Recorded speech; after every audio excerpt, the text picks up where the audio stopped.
Ég heiti Elínetta Angandísdóttir og ég útskrifast úr meistaranámi í reikningsskilum og endurskoðun frá Háskóla Íslands 2015. Ég valdi þetta nám að hluta til vegna þess að vinkona mín var á leiðinni í þetta nám og svona kynnti mig fyrir því og vakti svona athygli mína á þessu námi.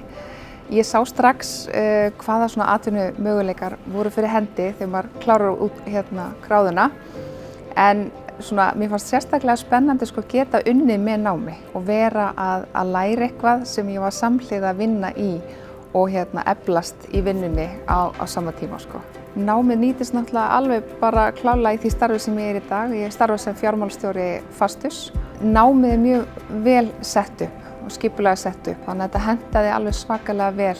Álagið samræmdist alveg vinnunni og eldi mann í vinnunni af því að maður var alltaf einhvern veginn að læra það sem var viðeigandi þann dag. Endurskoðendur, þeir eru vísvegar, þeir eru í forstjórastöðu og þeir eru í fjármálastjórastöðu og deildarstjórastöðu yfir reikningsskilum og svona rekstrar tengdum vinnum. Þetta opnar margar dyr að mörgum störfum.